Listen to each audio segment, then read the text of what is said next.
أعوذ بالله من الشيطان الرجيم بسم الله الرحمن الرحيم الشيطان يعدكم الفقر ويأمركم بالفحشاء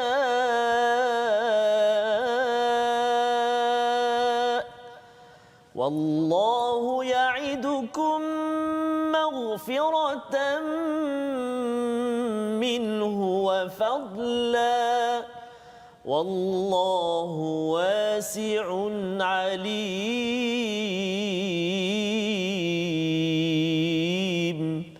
صدق الله العظيم. Surah Al-Azim. Assalamualaikum warahmatullahi wabarakatuh. Alhamdulillah wassalatu wassalamu ala Rasulillah wa ala alihi wa man walah. Syada la ilaha illallah, syada Muhammadan abduhu wa rasuluh. Allahumma salli ala sayidina Muhammad wa ala alihi wa sahbihi ajma'in. Amma ba'du. Apa khabar tuan-tuan dan puan dimati Allah sekalian? Kita bertemu dalam sesi ulang kaji kita pada hari ini pada halaman 45 hingga 49 di mana kita ingin mendalami halaman demi halaman daripada Al-Quran sebagai sumber hidayah kepada kita yang kita doa pada Allah Subhanahu Wa Taala, ihdinas siratal mustaqim, tunjukkanlah kami jalan yang lurus. Mari sama-sama kita mulakan dengan doa subhanakala ilma lana illa ma 'allamtana innaka antal alimul hakim. Dan satu lagi doa, rabbi zidni ilma, ya Allah tambahkanlah untukku ilmu. Dan alhamdulillah kita bertuah pada hari ini kita bersama dengan Ustaz Tarmizi Abdul Rahman. Apa khabar Ustaz? Alhamdulillah Ustaz. Dan amat istimewa Ya, kita Ustaz, bersama dengan Doktor Dr. Muhammad Zulkifli Abdul Ghani. Apa khabar Ustaz? Alhamdulillah. Alhamdulillah ya.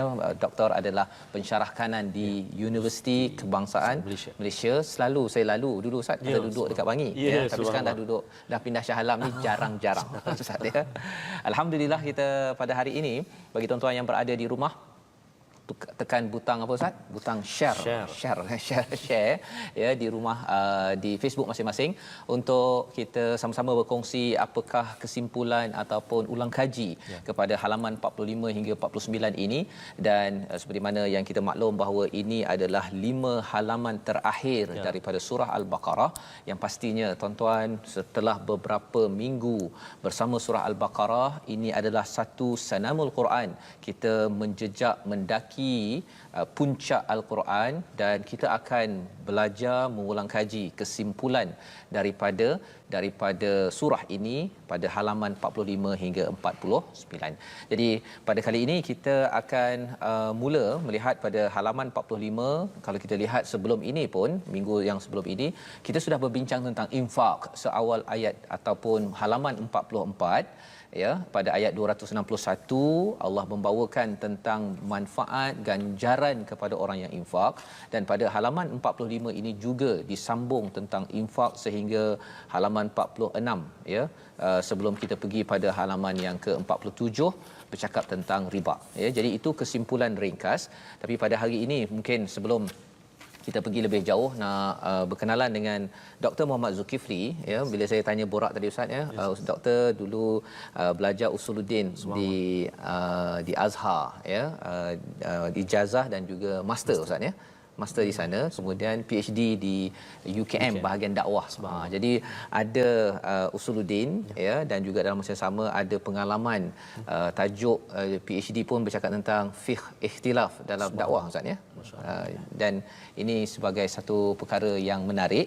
Kita nak lihat sebenarnya kepada panduan di dalam Al-Quran dan bagaimana kita menyampaikan dalam kehidupan harian kita, mengajak orang ke arah kebaikan dalam dakwah.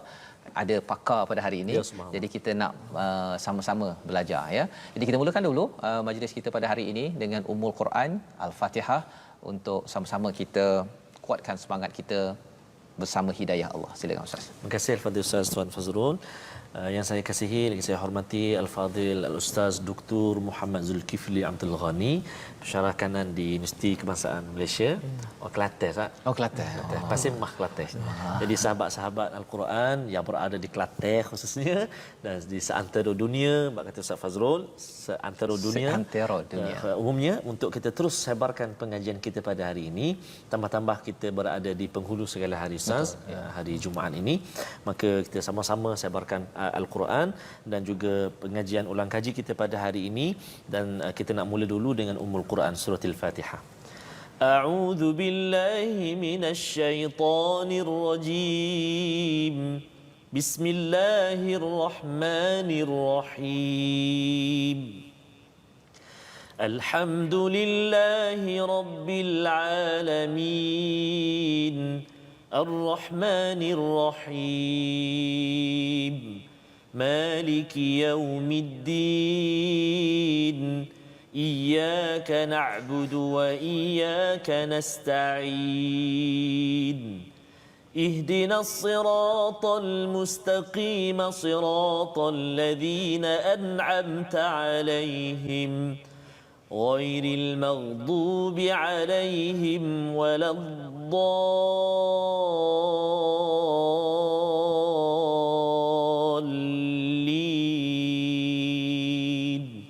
آمين. Amin amin ya rabbal alamin. Terima kasih diucapkan pada Ustaz Tarmizi membacakan Ummul Quran sebentar tadi untuk mengingatkan kepada kita tentang jalan orang yang engkau yang Allah beri nikmat, dan sudah pastinya di hujung surah Al-Baqarah ini orang yang diberi nikmat Ustaz ya adalah orang yang suka berinfak ya, dan kita nak melihat kepada ayat 265 sebenarnya di mana bila bercakap tentang infak dia ada kaitan dengan perjuangan ya, perjuangan pada ayat 265 ini ayat yang amat menarik, ada kaitan dengan ayat 261 sebenarnya yang telah kita ikuti pada minggu lepas, iaitu ganjaran yang Allah berikan kepada orang yang berinfak ya. 261 ganjarannya 700 kali. Kalau diringkaskan begitulah 7 tangkai ada 100 biji benih pada setiap tangkai. Dan pada ayat 265 ada 2 kali di'fain. Jadi kita nak belajar tapi kita dengar dulu daripada Ustaz Ahmad Tarmizi. Ustaz, ayat 265 sebelum Dr. Zulkifli akan berkongsi sebenarnya apa beza ayat yang 261 ayat 265, derma macam mana, infak macam mana, ataupun apa kesamaan yang ada ya. Jadi kita dengarkan dahulu bacaan ataupun tuan-tuan ikuti bersama dengan Ustaz Ahmad Tarmizi. Baik, terima kasih Al-Fadhil Ustaz Fazrul dan juga Al-Fadhil Ustaz Dr. Zulkifli. Terima kasih Ustaz kerana berkunjung teratak My Quran Time pada hari ini. Kita bertuah dan berbangga ini bersama dengan Al-Fadhil Doktor dalam kesibukan tugas di universiti. Dapat juga bersama dengan kita pada penghulu segala hari ini. Terima kasih banyak, jazakallahu khairul jazak. Jadi kita nak tengok ayat ni Ustaz. Seperti yang saya pernah sebut sebelum ni Ustaz, ayat yang ke 261 sampailah ke 264 65 ni memang ayat yang saya suka baca dalam solat lah. Ayat dia seronok. Dan kalau kita perhatikan ayat yang ke 264 dengan 265 yang nak baca ni ada kalimah-kalimah yang sama dalam dua muka surat ni. Kan?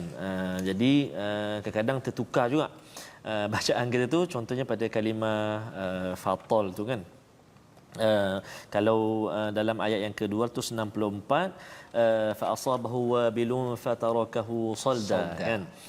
Kalau kat sini ayat yang nak baca 265 ni asabahu wabilun faatat ukulaha dhi'fain.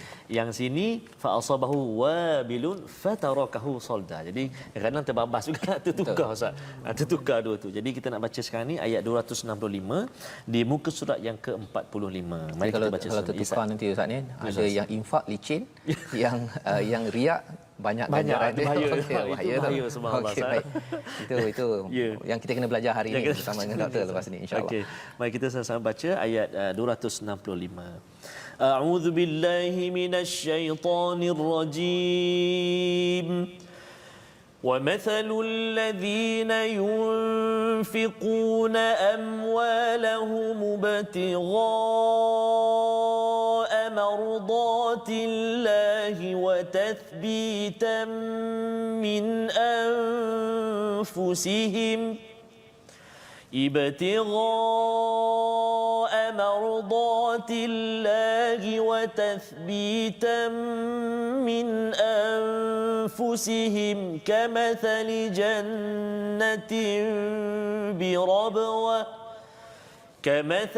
جنة بربوة أصابها وابل فآتت أكلها ضعفين فإن لم يصبها وابل فطل والله بما تعملون بصير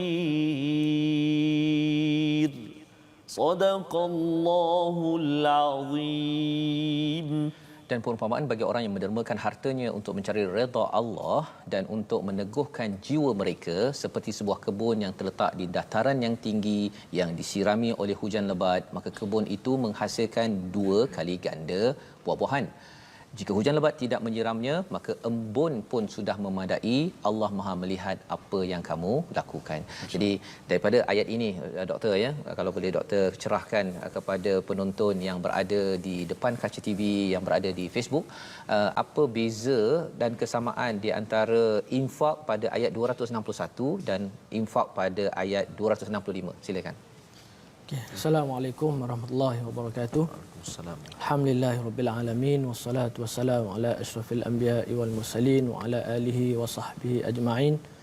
Rabbi shrah li sadri wa yassir li amri wahlul 'uqdatam min lisani yafqahu qawli. Rabbi yassir wa la tu'assir. Rabbi tammim bil khair.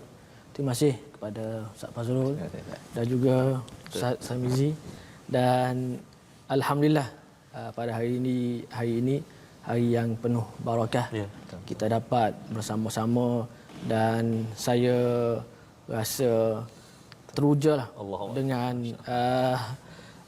kesempatan untuk bersama, kerana pada hari ini kita dah hampir nak khatam surah Al-Baqarah. Ini dah menandakan bahawa dah panjanglah siri-siri yang telah dilalui dalam kita sama-sama nak mentadabbur ayat Al-Quran Karim. Dan insya-Allah pada kali ini sebagaimana ayat yang telah dibacakan sebentar tadi menjelaskan kepada kita perumpamaan yang Allah Subhanahu Wa Taala sebutkan kepada kita tentang mereka yang infak di jalan Allah Subhanahu Wa Taala. Ayat sebelum ni yang telah disebutkan pada ayat 261 juga perumpamaan Infak. tentang infak. Cuma di sana adakah ada perbezaan di antara kedua-dua ayat ini? Betul. Dari sudut persamaan, kedua-dua ayat ini menjelaskan kepada kita tentang kelebihan orang yang infak.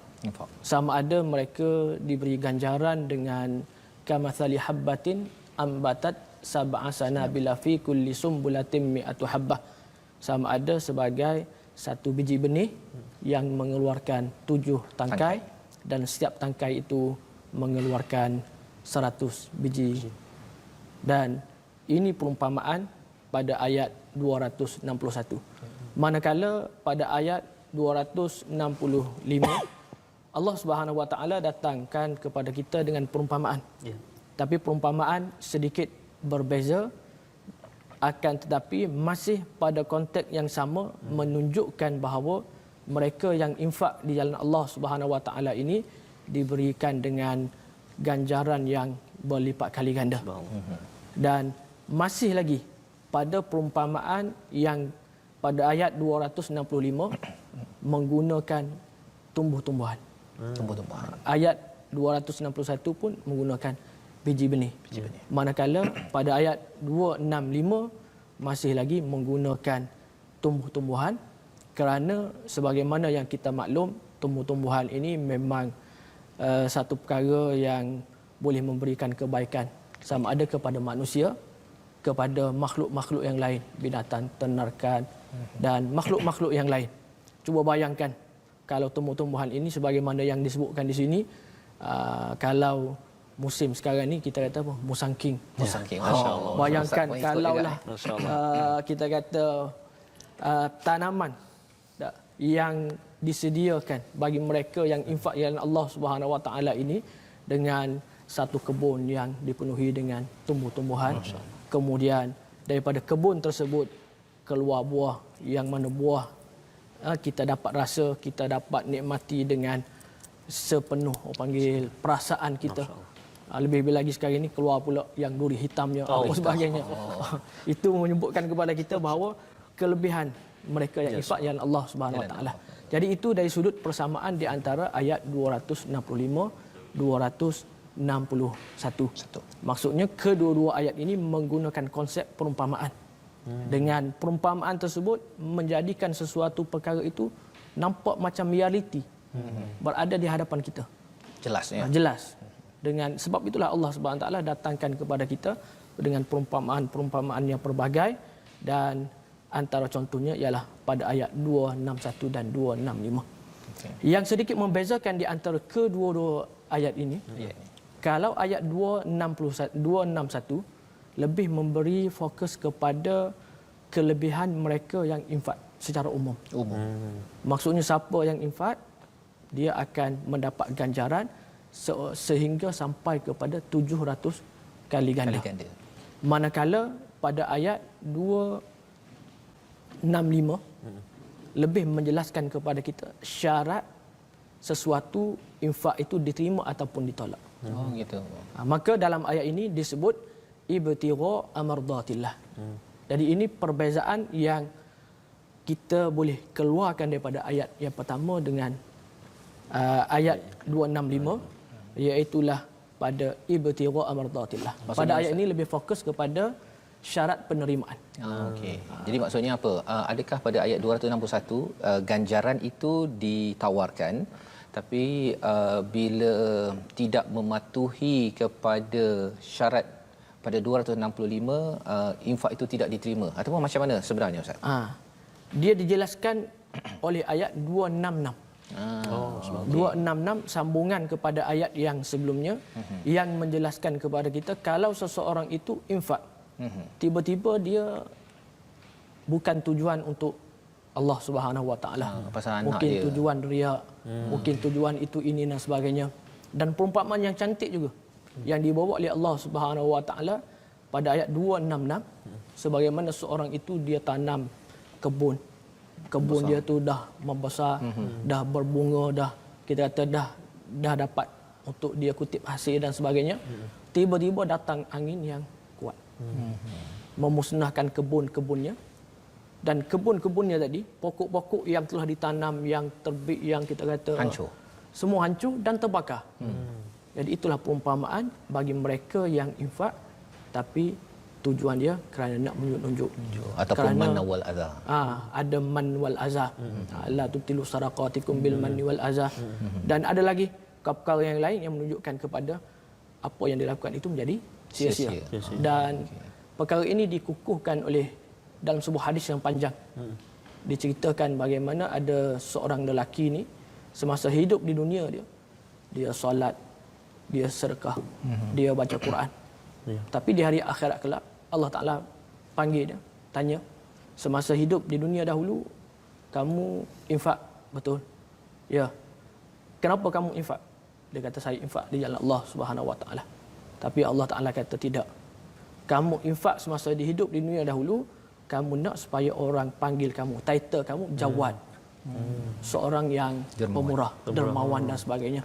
Maka oleh kerana itulah apa yang dia infak tidak memberi apa-apa kesan.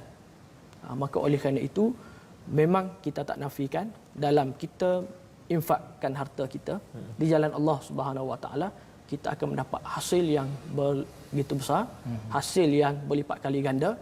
Akan tetapi kita jangan batalkan, kita jangan hilangkannya dengan kita nak menunjuk-nunjuk, kita sertai dengan makian, cacian dan sebagainya, kerana perkara itu semua boleh menghapuskan, boleh menghilangkan apa kebajikan yang telah kita lakukan daripada infak tersebut. Okey, masya-Allah, ini pencerahan yang amat besar Ustaz ya.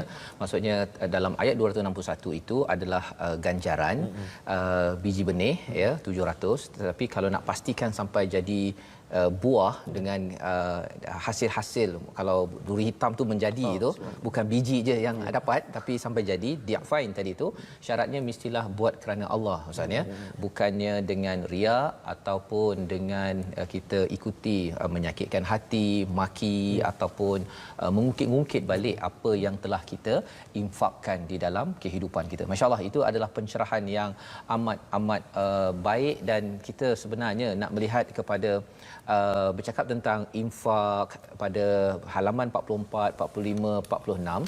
Kemudian terus Allah bawakan pasal riba, Ustaz ya. Riba, dan kemudian ayat muka surat 48 itu cerita pasal hutang. Ya, sambung sampai muka surat 49. Muka surat akhir pun ada pasal hutang lagi di atasnya itu. Jadi sebenarnya infak, riba dan hutang ini Ustaz ya. Kalau Ustaz boleh cerahkan lagi kepada penonton di rumah, apa mesej yang perlu, paling kurang 1-2 mesej yang perlu kita sedar terutama dalam masyarakat sekarang ini. Silakan. Okey, terima kasih. Dalam ayat yang seterusnya, selepas daripada Allah Subhanahu Wa Taala menceritakan berkaitan dengan infak, bagaimana caranya, bagaimana pelaksanaannya yang sebetulnya, Allah Subhanahu Wa Taala datangkan ayat berkaitan dengan riba. Kemudian didatangkan dengan ayat berkaitan dengan hutang. Jadi kalau kita lihat dari sudut apa yang Allah Taala datangkan kepada kita ini, cukup kita kata ada hubungan antara satu sama lain. Mula-mula Allah Subhanahu Wa Taala bincang berkaitan dengan mereka yang ada kelebihan. Okey. Mereka yang ada wang, mereka yang ada duit, mereka yang diberikan dengan apa panggil kemewahan dan sebagainya. Maka jalan mereka ialah infak di jalan Allah Subhanahu Wa Taala. Mereka betul-betul ambil pemberian Allah Subhanahu Wa Taala itu dengan mereka berkongsi dan memberikan kepada mereka yang memerlukan. Dan dalam nak beri pun ada panduan-panduan. Ada syarat dia. Ada syarat-syarat dia. Bukan kita kata bukan kita kata alang kita dah bagi tu kita dah rasa hebat dah dan sebagainya, tidak. Kerana ada syarat-syaratnya untuk sesuatu pemberian itu diterima. Manakala yang seterusnya ada keadaannya mereka ni yang tak mampu. Mereka ni yang tak boleh, nak beri tak boleh, terpaksa meminjam. Terpaksa berhutang. Terpaksa meminta pertolongan dan bantuan daripada orang lain. Maka Allah Subhanahu Taala datangkan dengan ayat yang sebenarnya berkaitan dengan hutang. Berkaitan dengan kalau kamu nak minta hutang, nak minta bantuan, pertolongan dan sebagainya pun ada syarat-syaratnya. Ada perkara yang perlu diperhatikan supaya kamu tidak terjebak kepada riba, supaya kamu tidak mengambil harta yang haram, supaya kamu tidak menjadikan kamu anggap bahawa sebagaimana yang disebutkan dalam ayat yang berkaitan dengan riba, kamu anggap bahawa jual beli itu sama saja. Tak ada yang membezakannya. Maka itu satu kesilapan yang besar. Kerana pada hari ini kalau kita lihat dengan apa yang telah dipermudahkan kepada kita, di depan kita ada pilihan. Sama ada kita nak buat contoh kalau dari sudut pinjaman. Kita ada pinjaman berbentuk Islamik. Kita ada pinjaman yang tidak Islamik. Cuma sejauh mana kita mengambil perkara tersebut. Sejauh mana kita menjadikan ia sebagai satu perkara yang penting. Kerana ia berkaitan dengan masa yang begitu lama. Berkaitan dengan apa panggil keadaan kita nak beri makan kepada anak isteri. Maksudnya benda tu bukan hanya sekadar diri kita sahaja. Melibatkan orang bahkan ramai. ia melibatkan orang ramai. Masya-Allah. Sebagai contoh, kalau kita lihat dari sudut hikmah kenapa Allah SWT mengharamkan riba. Kerana ia memberi kesan kepada orang yang mengambil, orang yang memberi dan orang yang berada di sekitarnya. Contoh, ada orang dia buat pinjaman dan pinjamannya berbentuk riba. Dia pinjam hanya sedikit tapi bayar banyak. Apabila dia buat pinjaman itu untuk berniaga contoh, sudah pasti barang yang akan diniagakan ditinggikan harga. Kalau dia rendahkan, bagaimana dia nak boleh bayar hutang? Bagaimana itu dan sebagainya? Dan timbullah dalam masyarakat barang, contoh kita kata barang pun naik. Kita kata dalam masyarakat timbul kesusahan, inflasi, semua itu akan berlaku. Maksudnya dari sudut ekonomi kita nampak ia satu penyelesaian. Tapi pada hakikatnya dia satu perkara yang besar dan menyukarkan dan memberi masalah kepada kehidupan secara bermasyarakat. Masya-Allah, itu terima kasih Ustaz ya, mencerahkan tentang kesan riba ini bukan sekadar untuk orang yang ambil sahaja ataupun yang bagi, tapi dia berlarutan ya kepada sistem ekonomi. Itu sebabnya Allah menyatakan pada ayat 267 itu, pendek sahaja Ustaz, kalau Ustaz Tarmizi boleh bacakan, bercakap tentang Allah menghilangkan keberkatan ya riba dan Allah menyuburkan sedekah. Sila Ustaz untuk kita baca pendek sebelum kita berehat. Silakan. Kita ambil ayat 267 276 276 276 saya. ya. Okey, auzubillahi minasyaitonirrajim. Bermula ayat berapa Ustaz? Yamhaqullahu riba saya. Auzubillahi minasyaitonirrajim. Yamhaqullahu riba wa yurbis sadaqat.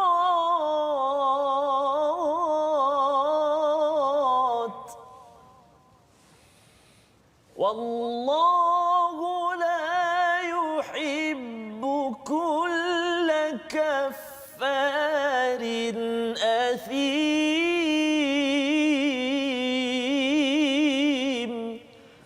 Sadaqallahul azim. Allah memusnahkan riba dan menyuburkan sedekah. Allah tidak menyukai setiap orang yang tetap berada dalam keadaan kafarin, kafir, bergelumang dengan dosa, kerana kita maklum sebentar tadi riba ini akan merosakkan lagi sistem ekonomi kebajikan masyarakat. Kita berehat sebentar, My Quran Time, baca, faham, amal, insya-Allah.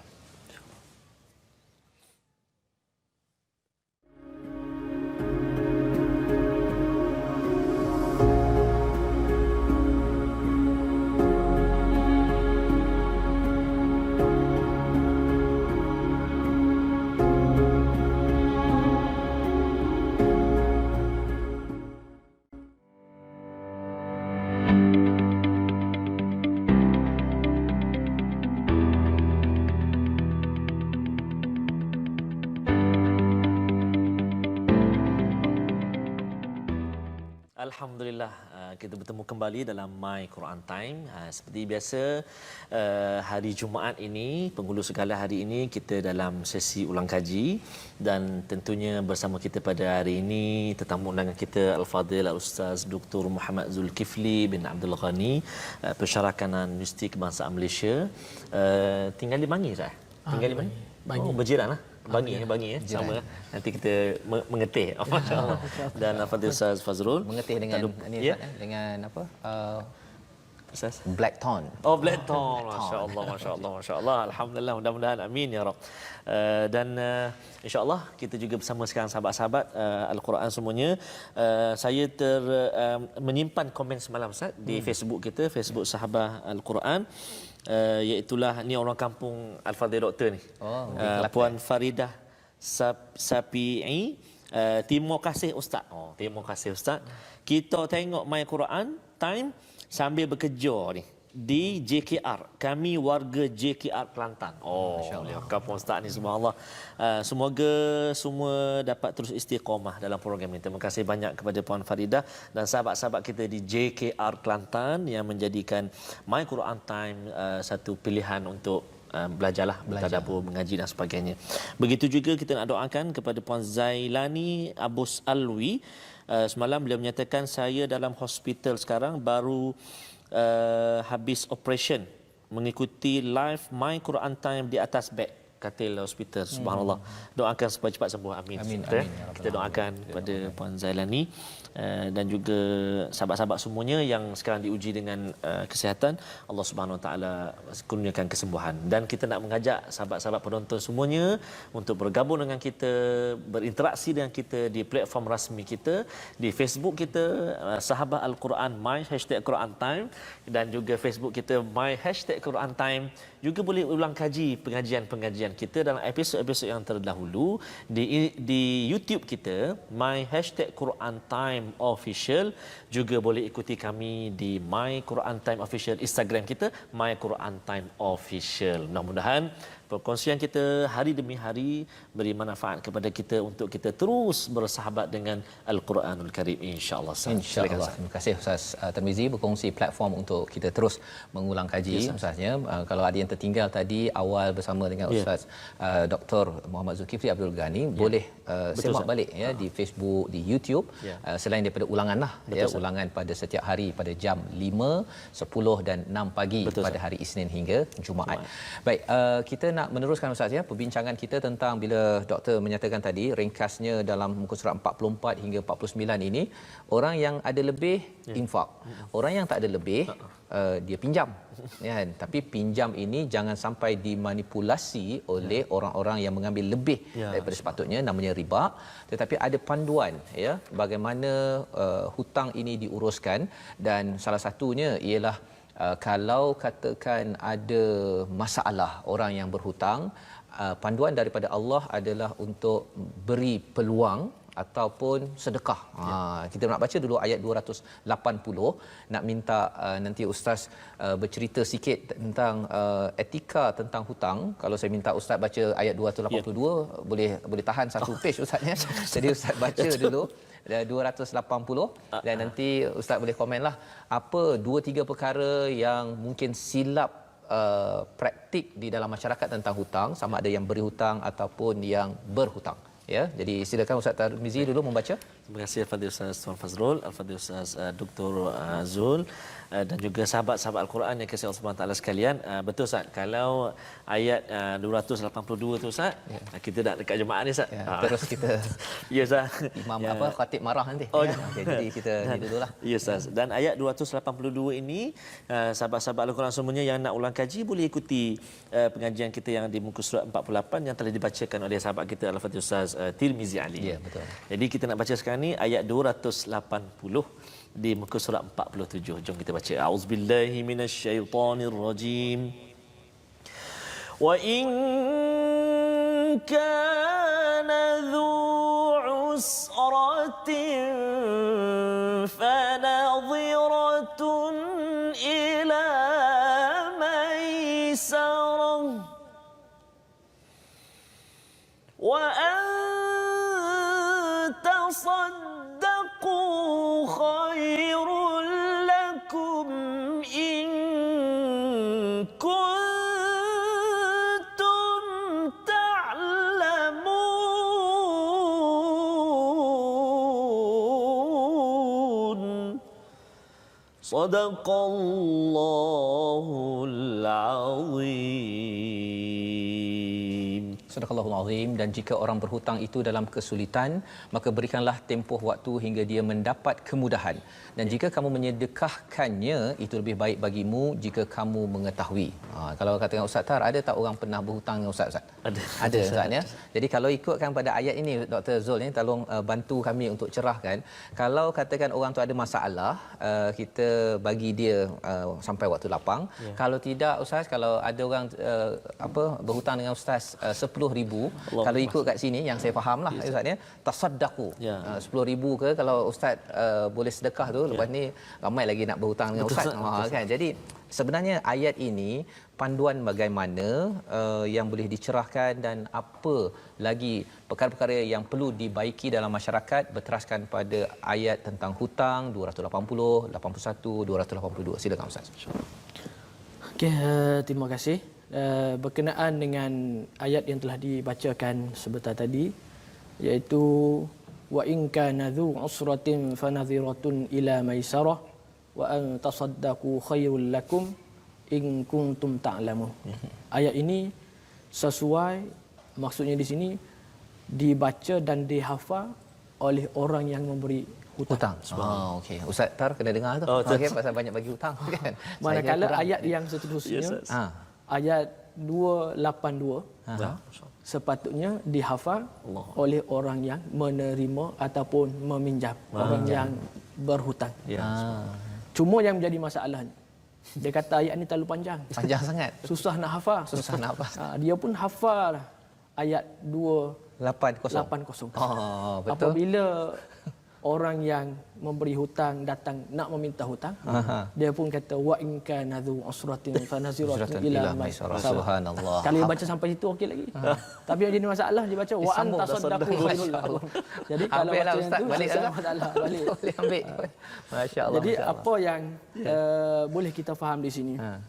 Bagaimana Islam ini memberikan kerahmatan kepada orang yang berada dalam keadaan kesempitan. Ya, subhanallah. Dalam kesempitan tak ada wang. Kemudian kesempitan berhutang dan sebagainya. Maka si pemberi hutang hendaklah memberi penilaian.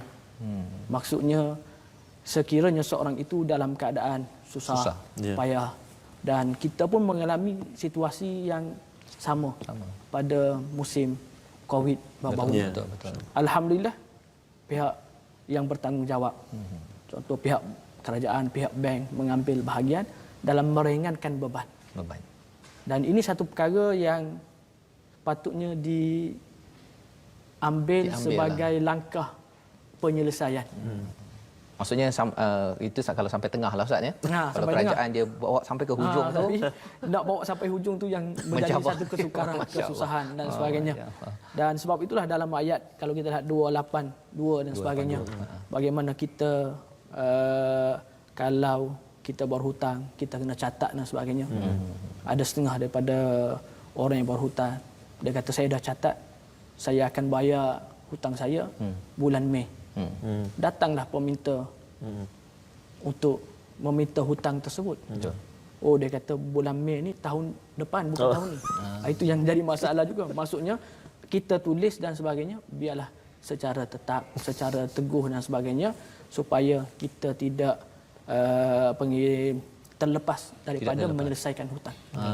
Kerana balasan yang begitu dahsyat, begitu berat kepada mereka yang hutang tiba-tiba tak mau bayar hutang tersebut.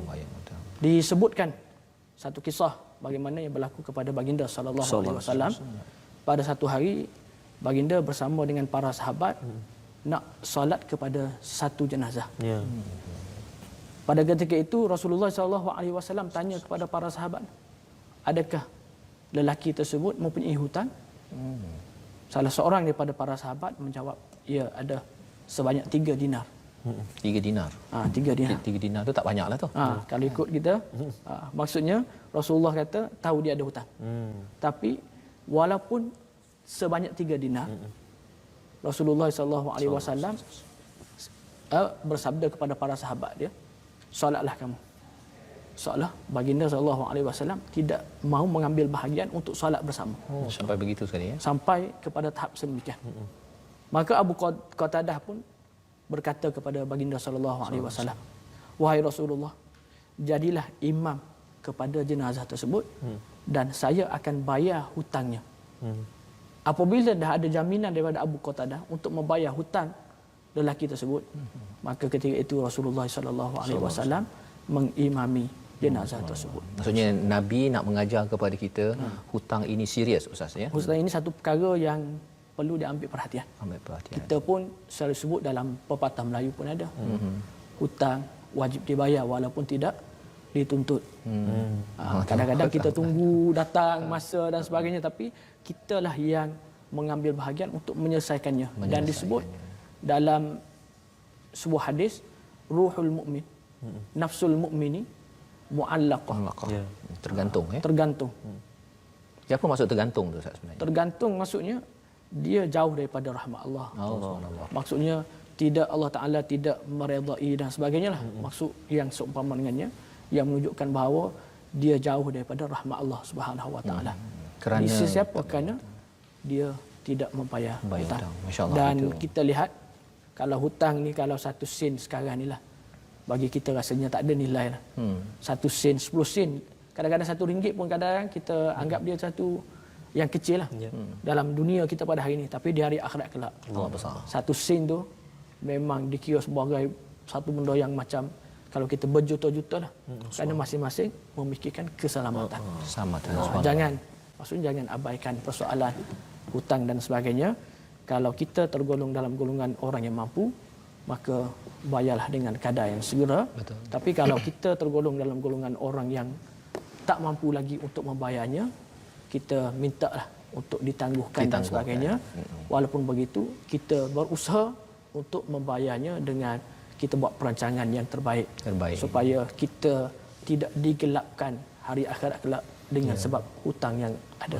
Masya-Allah, itu pengajaran yang penting apabila dalam ayat 283 Allah menyatakan wa may yaktumha fa innahu athimun qalbuh, ya, siapa yang menyembunyikan kesaksian, maksudnya yang berhutang, orang yang bersaksi, maksudnya Allah menyatakan athimun qalbuh, hati yang berdosa. As-Sudi menyatakan hati yang derhaka, kerana apa? Penuh dengan dosa. Walaupun tadi bercakap tentang 10 sen ataupun RM1 ustaz, ya, tetap juga ia dikira sebagai hutang yang besar. Maka ini adalah pelajaran di saat-saat hujung surah Al-Baqarah ustaz, ya. Sebelum bercakap tentang ayat amanah Rasul, tentang perjuangan Nabi. Jadi kalau ustaz boleh kongsikan, tapi sebelum kita pergi lebih jauh, kita nak mendengar tentang ayat 285, ya, iaitu dua ayat yang biasa kita baca, 285 dan 286, tapi kita nak dengar dahulu daripada Ustaz Ahmad Tarmizi untuk kita dapat kesimpulan, ya. Satu, hutang memang serius dan muncul pula ayat ini. Jadi mungkin Ustaz boleh bercerita tentang tanasub ataupun kaitannya. Bila bercakap tentang kaitan, ada kaitan dengan tadabbur, tafsir, mungkin itu perkara yang kita akan dengar sebentar lagi selepas Ustaz Tarmizi membacakan ayat 285. Silakan Ustaz. Ya, terima kasih Ustaz Fazrul, Fadil bagi Doktor, sahabat-sahabat Al-Quran yang dikasihi Allah SWT sekalian.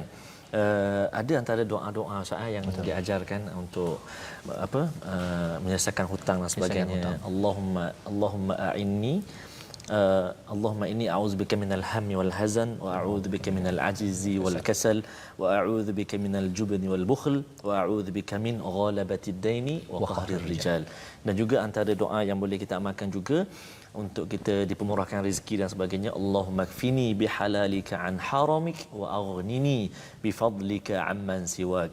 Jadi itu antara doalah yang boleh kita amalkan. Dan menarik Ustaz highlightkan pasal doa tadi tu, pasal bila kita selalu berdoa, ada orang kata kalau doa ini apa kesannya, kan? Bila kita faham sedikit, kita tidak mahu ghalibatid dain, kan, hutang yang mencengkam. Kita ada hutang, kan, kalau beli rumah ke beli kereta, tapi kalau mencengkam tu dia yang sampai telefon tak tengok dia dah hari tu habis, kan, terus stres pada hari itu hutang yang kita sampai tak mampu bayar. Tapi bila kita dah berdoa itu, sebenarnya kita dah ada niat nak bayar hutang. Ya, subhanallah. Ustaz, kan? Kalau tidak awal-awal lagi dah memang tak nak bayar hutang. Apatah lagi kalau hutang kawan punya nombor telefon dah kena block awal-awal, maka itu sebenarnya Allah menyatakan tadi timun qalbuh, ya, dalam hati itu gelap dengan dosa, dan itu adalah satu nama gelaran hakikat yang amat dahsyat daripada Allah Subhanahu Wa Taala kepada orang yang tidak mahu bayar hutang. Jadi doa tadi moga-moga kita dapat amalkan. Jom kita baca ayat 285 kerana ini adalah penghujung surah Al-Baqarah yang penting. Silakan. Terima kasih Ustaz. Kita baca ayat 285, ya. A'udzu billahi minasy syaithanir rajim. آمن الرسول بما أنزل إليه من ربه والمؤمنون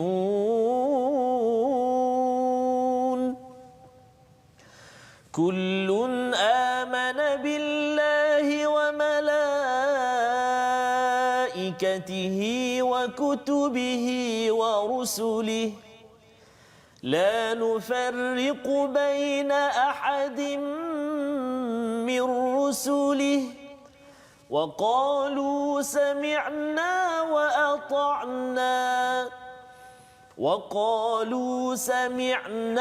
وأطعنا غفرانك ربنا وإليك المصير صدق الله العظيم. Rasul Muhammad, Nabi Muhammad sallallahu alaihi wasallam beriman kepada apa yang diturunkan kepadanya, Al-Quran daripada Tuhannya. Demikian pula orang-orang yang beriman, semua beriman kepada Allah, malaikat, kitab-kitabnya dan rasul-rasulnya. Mereka berkata kami tidak membezakan seorang pun daripada rasul-rasulnya, dan mereka berkata kami dengar dan kami taat. Ampunilah kami ya Tuhan kami, dan kepadamu-lah tempat kami kembali. Jadi ini perjuangan Nabi, Doktor, ya, bercakap tentang iman pada Allah seawal surah Al-Baqarah. Di hujung ini juga diakhirkan dengan iman. Cuma ayat ini hadir selepas masa hutang, Doktor, ya. Jadi kalau Doktor boleh kongsikan sikit apa sebenarnya kaitan ayat hutang dan juga ayat berkaitan dengan keimanan pada kitab, pada Allah, pada kitab, pada malaikat ini, untuk sama-sama kita dapat kesimpulan besar tentang surah Al-Baqarah ini. Silakan Ustaz. Okey, terima kasih pada Ustaz Fazrul dan Ustaz Tarmizi. Berkenaan dengan akhir surah Baqarah ini, Ya, betul. Allah Subhanahu Wa Taala akhirkan dengan ayat berkaitan dengan keimanan kepada Allah Subhanahu Wa Taala, sebagaimana Allah Taala mulakan di awal surah Al-Baqarah dengan ayat yang sama, maksudnya berkaitan dengan keimanan kepada Allah Subhanahu Wa Taala, hari akhirat dan sebagainya. Dan apa kaitannya? Allah Subhanahu Wa Taala datangkan ayat amanar rasul la yukallifullahu nafsan illa wus'aha dan sebagainya.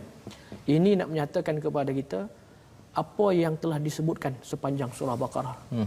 Maksudnya terutama apa yang kita bincang pada hari yang mulia pada hari ini, iaitu berkaitan dengan infak, berkaitan dengan hutang, riba dan sebagainya. Kalau kamu benar-benar beriman pada Allah Subhanahu Wa Taala, maka apa hasil daripadanya dinyatakan pada ayat 285. Qalu sami'na wa ata'na. Masyaallah. Jadi itu penting. Maksudnya apa yang telah disebutkan berkenaan dengan hutang, berkenaan dengan riba, berkenaan dengan infak dan sebagainya, kalau kita tergolong dalam golongan orang yang betul-betul percaya, maka kita tergolong dalam golongan sami'na wa ata'na.